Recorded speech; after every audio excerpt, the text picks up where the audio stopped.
Hello students, welcome to EPG Pathshala. I am Dr. Aditya Saxena from the Central University of Haryana Department of Physics. Today we are going to discuss about the module discrete symmetries, parity operation and time reversal from the paper Quantum Mechanics 1. Now let us first see what are the main points that we are going to be covering in this module.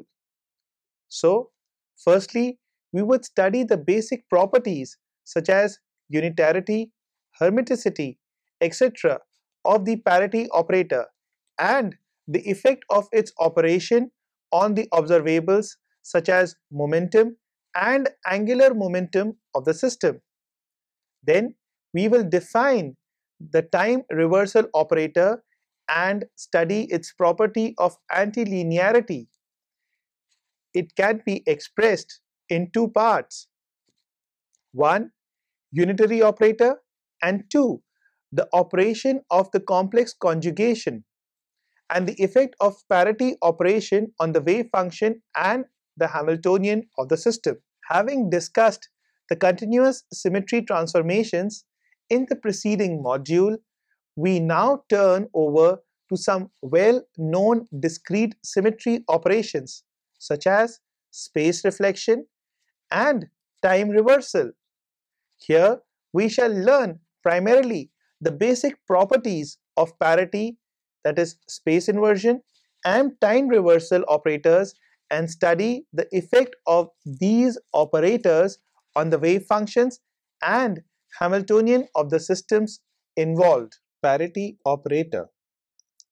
Space inversion or parity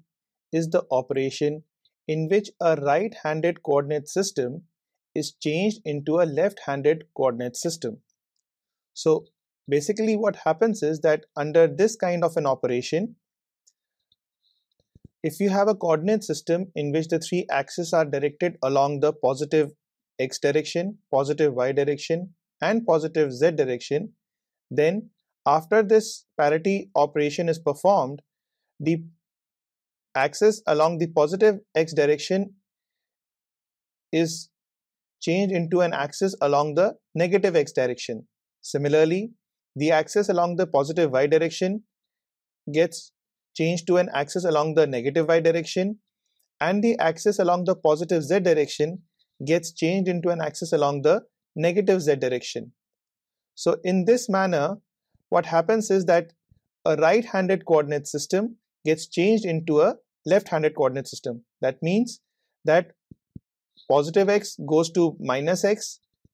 a plus y coordinate goes to minus y coordinate, and a plus z coordinate gets transformed into a minus z coordinate.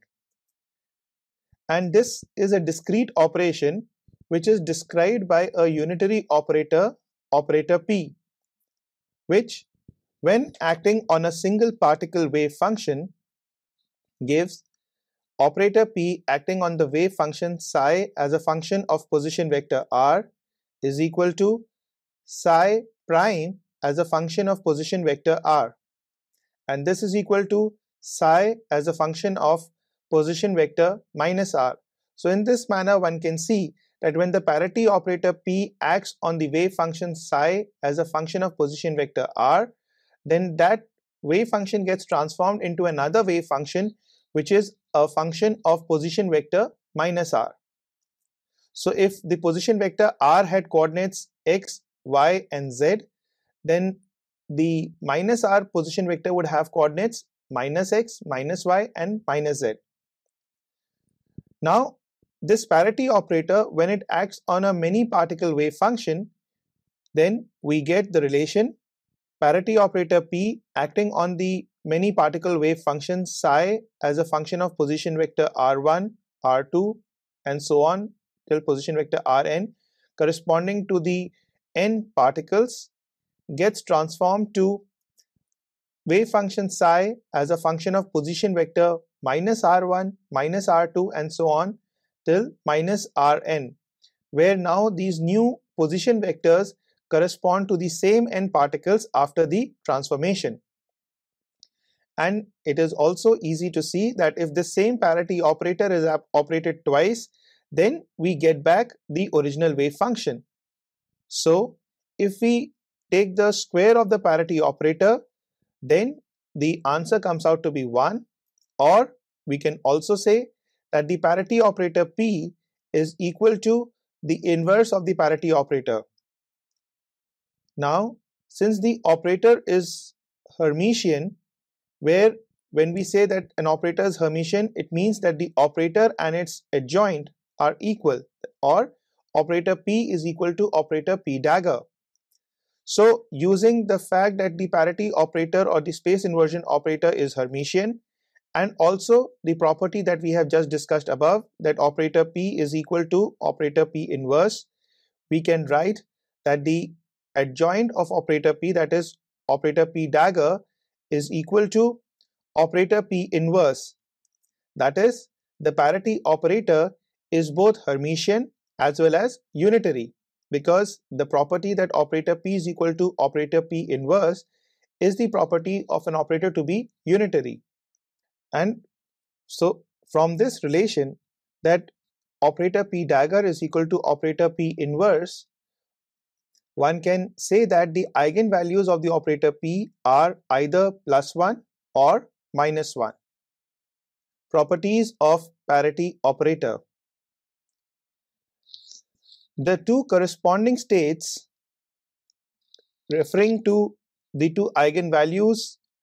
obtained for the parity operator, that is +1 and -1, refer to as the even states and the odd state. So if the parity operator P acts on a wave function psi plus as a function of position vector r and yields the wave function psi plus as a function of position vector minus r, which turns out to be equal to the original wave function, that is wave function psi plus as a function of position vector r, then the wave function psi plus as a function of position vector r is called an even state. And if the parity operator acting on a wave function psi minus as a function of position vector r yields the wave function psi minus as a function of position vector minus r, and this turns out to be equal to the negative of the original wave function, that is turns out to be equal to minus of psi minus as a function of position vector r, then the wave function psi minus as a function of position vector r is referred to as the odd state. Now it is important to note over here that the wave functions psi plus as a function of position vector r, which is the even state, and psi minus as a function of position vector r, which is the odd state, belong to different eigenvalues and that they are orthogonal. That means that the integral over the entire space, that is integral over the vector dr times the product of the complex conjugate of the wave function psi minus as a function of position vector r and the wave function psi plus as a function of position vector r turns out to be 0, which means that they also form a complete set, because any wave function can be expanded in terms of these two wave functions or as a linear combination of these two wave functions. So we can write a wave function psi as a function of position vector r, which can be written as psi plus as a function of position vector r plus psi minus as a function of position vector r. Now the action of the parity operator P on the observables like the position vector r operator and the momentum vector P operator is parity operator P acting on the position vector r operator times parity operator P dagger is equal to minus of position vector r operator. Similarly, parity operator P acting on momentum vector P operator times parity operator P dagger is equal to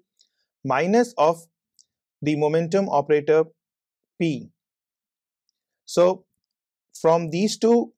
examples of the parity operation on the observables, one can state the general form of this operation,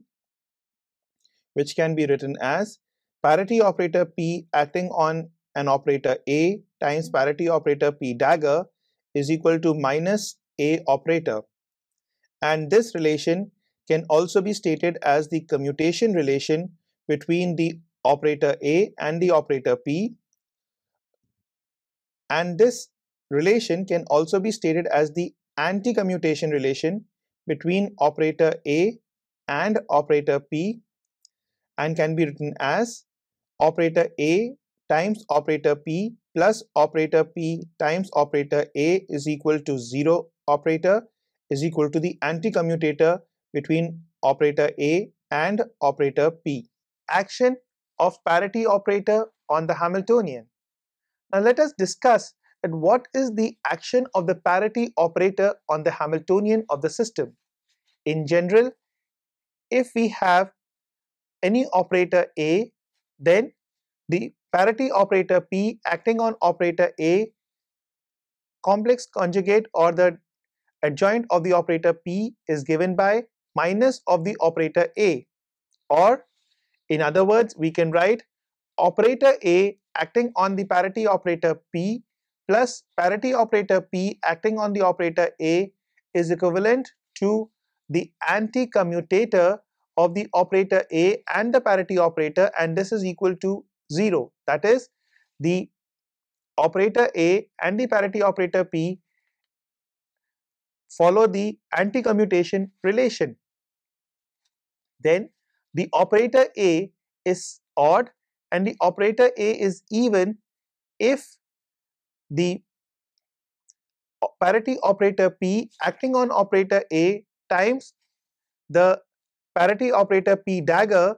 is equal to the operator A, or the commutation of the operator A and the parity operator P gives a 0. Thus, the operator is even or odd if it commutes or anti-commutes with the parity operator, as illustrated by the example taken above. Thus, the parity operator P is an odd operator, while the orbital angular momentum operator L, defined as orbital angular momentum vector L equal to the cross product of the position vector R operator and the linear momentum vector P operator, is even,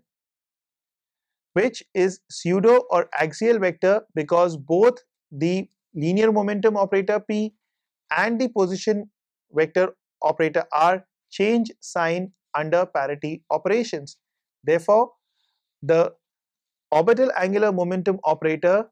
is even function under the parity operation. Now, for example, if the parity operator commutes with the Hamiltonian of the system, the parity is conserved and simultaneous eigenstates of the Hamiltonian and the parity operator can be obtained. So, for a non-relativistic Hamiltonian which has the kinetic energy part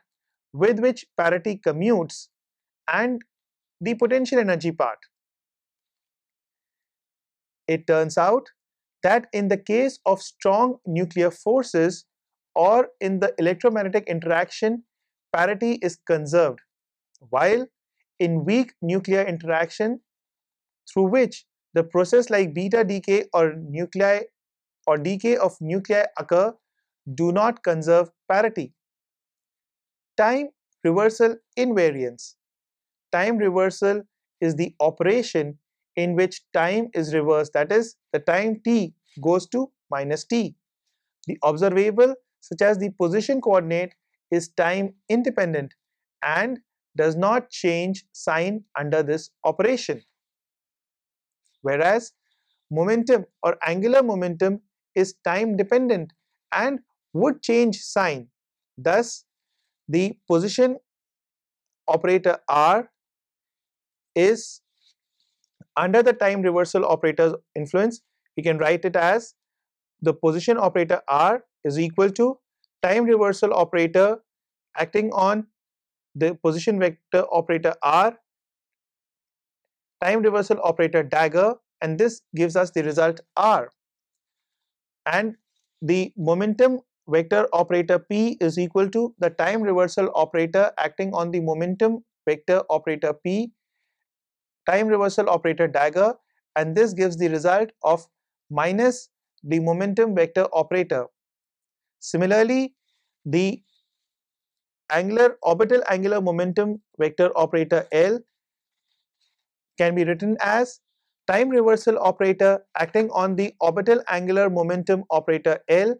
time reversal operator dagger is equal to minus of orbital angular momentum operator. So from these three relations, one can see that while R being independent of time reversal is not affected by the time reversal operator, however, the linear momentum operator and the angular momentum operator both, because they depend on the time, change sign under the operation of the time reversal operator. Antilinear property of time reversal operator. Now, these equations provide important information about the nature of time reversal operator. So, if we consider the x component in the first two equations for the time reversal operator, then we get the commutation relation as the commutation relation between time reversal operator acting on the operator x times the inverse of the time reversal operator, with the time reversal operator acting on operator px times the time reversal inverse operator. And this commutation relation is equal to the commutation relation between operator x and operator minus px. So one can thus write this equation as time reversal operator acting on the commutator between operator x and operator px times time reversal operator inverse is equal to minus of the commutator between operator x and operator px. And this one can easily see from the previous equation that we have just discussed, that if you substitute that equation in this new equation, then one can obtain this result. And using these two relations, one can thus say that time reversal operator acting on IH cross times time reversal operator inverse is minus of iota times H cross, where iota is the imaginary number minus under root of -1 and H cross is H upon 2 pi, where H is the Planck's constant. So in this manner one can see that both iota and H cross are constant numbers, and it shows that the time reversal operator changes a number into its complex conjugate. So if the number is a complex number, then the operation of the time reversal operator on that number simply changes that number into its complex conjugate. And thus, if we have a sum of two such numbers or wave functions, that is alpha times psi 1 plus beta times psi 2, then time reversal operator acting on alpha times psi 1 plus beta times psi 2 gives us complex conjugate of alpha times time reversal operator acting on the wave function psi 1 plus complex conjugate of beta times time reversal operator acting on the wave function psi 2. And in this manner, an operator having this property is said to be antilinear, or in other words, the operator is therefore not a linear operator. Time reversal operator as a product of the operator u times operator k, where u is a unitary operator and k is a reversal operator, or an operator which basically gives us the complex conjugate. So if we look at the property of the time reversal operator, Then we can also study this property and its effect on the time-dependent Schrodinger equation. So if we write the Schrodinger equation as iota times h cross del by del t acting on the wave function psi as a function of position vector r and time t,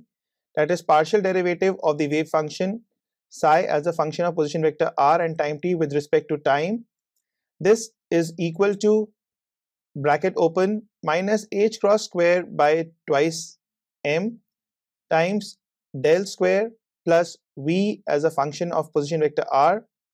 bracket close whole acting on the wave function psi as a function of position vector r and time t. Now when we change the time in this time dependent Schrodinger equation from t to minus t, then it yields the equation minus iota times h cross times partial derivative with respect to time of the wave function psi as a function of position vector r and time minus t, and this is equal to bracket open minus h cross square by twice m times del square operator plus potential v as a function of position vector r bracket close whole acting on the wave function psi as a function of position vector r and time minus t. Now if we take the complex conjugate of the above equation, we restore it to its form as iota times h cross times partial derivative with respect to time of the wave function psi star as a function of position vector r and time minus t, that is the complex conjugate of the wave function psi, and this is equal to bracket open minus h cross square by twice m times del square operator plus potential v as a function of position vector r whole bracket close times wave function psi star as a function of position vector r and time minus t. And from this equation one can see that it follows that the wave function psi as a function of position vector r and time t is a solution of the time dependent Schrodinger equation, and so is the wave function psi star as a function of position vector r and time minus t,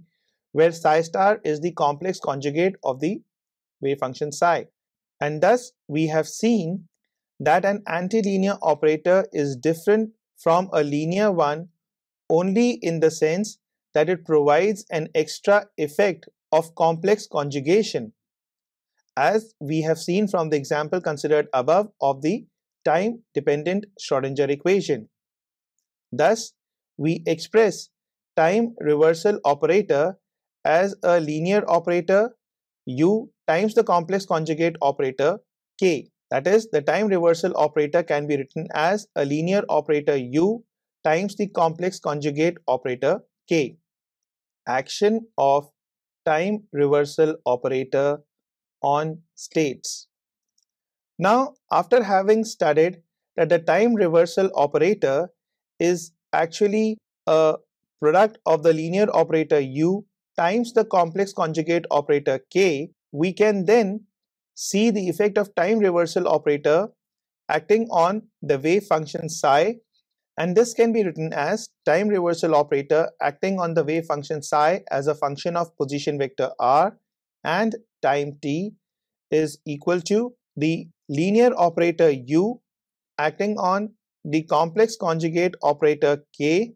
acting on the wave function psi as a function of position vector r and time t, and this turns out to be equal to linear operator u acting on the wave function psi star as a function of position vector r and time t, where psi star is the complex conjugate of the wave function psi. Now we choose to denote the linear part of the time reversal operator by u to indicate that it is a unitary operator,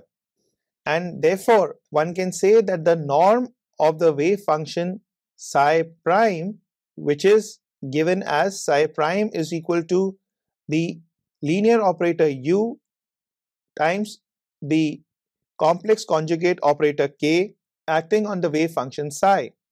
and this norm of the wave function psi prime defined above is ensured to remain the same as that of the wave function psi. That means that the norm of the wave function psi prime, which is basically the wave function psi on which the linear operator and the complex conjugate operator are acting, is the same as the norm of the wave function psi. And in a similar manner, one can also say that the scalar product of two functions phi and psi under time reversal operator, that is under the operation of time reversal, changes to the wave function time reversal operator, as in the scalar product of the time reversal operator acting on the function phi and the time reversal operator acting on the function psi. And this turns out to be equal to the scalar product of the function phi and function psi whole star, that is the complex conjugate of the scalar product of the function phi and the function psi. And this can also be written as the scalar product of the function psi and function phi. That means the order in the scalar product gets reversed. Note that in this case, the matrix element of the operator A, that is, if we are considering an operator A, then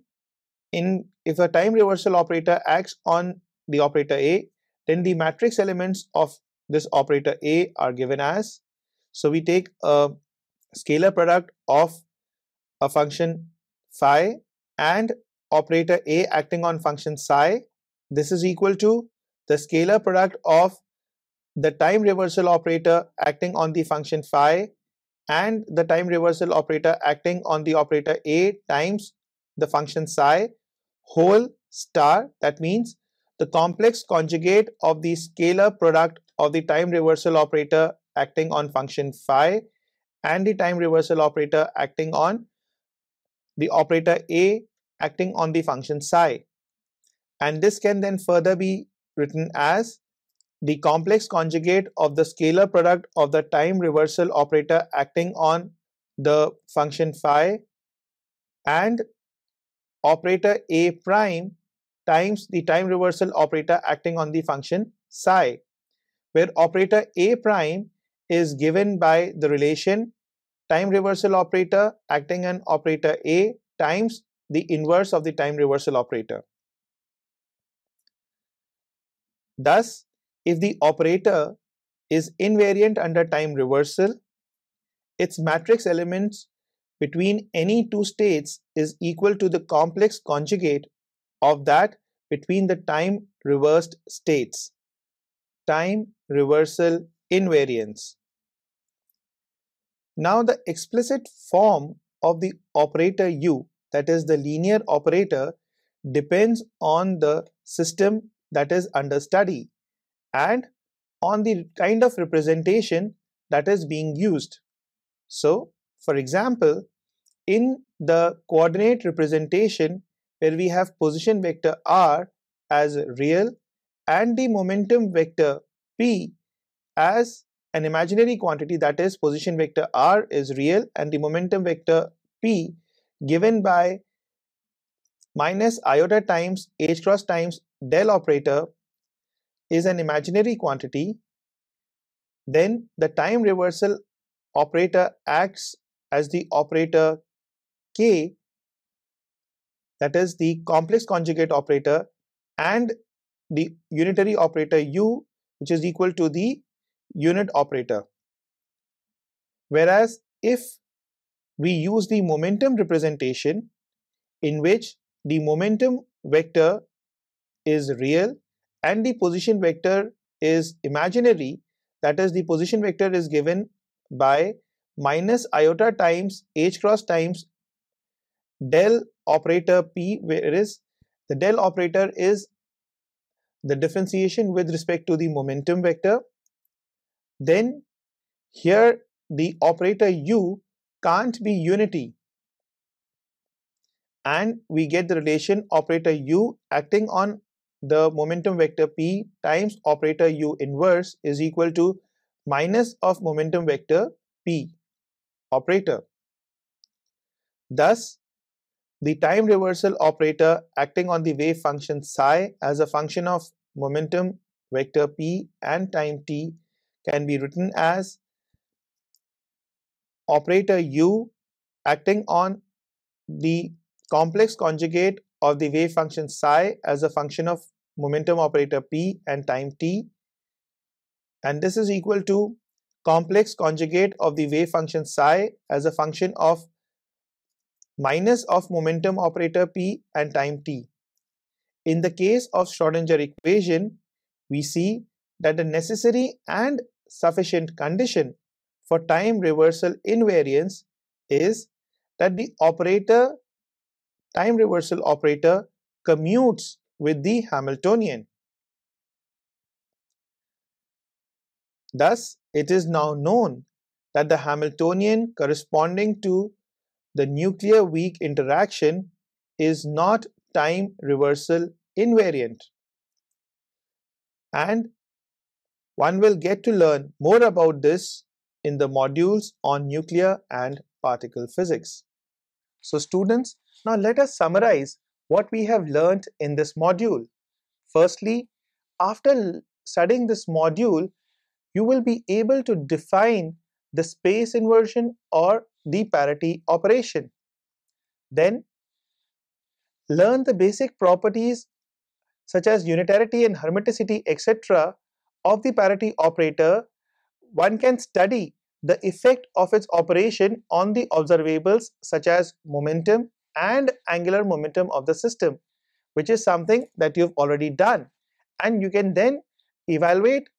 the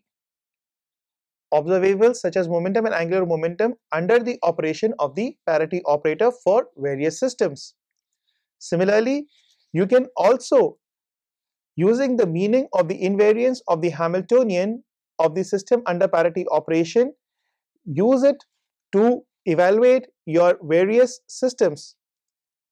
and then defining the time reversal operator and study its property of antilinearity. Then you have also got to know that the time reversal operator can be expressed in two parts, that is, it is a unitary operator, and two, the operation of the complex conjugation. So the time reversal operator is basically an operator which has both these operators, that is the unitary operator and the complex conjugation operator. And using this, you can then use it in various applications. And finally, you have learned the effect of its operation on the wave function and the Hamiltonian of the system. Thank you.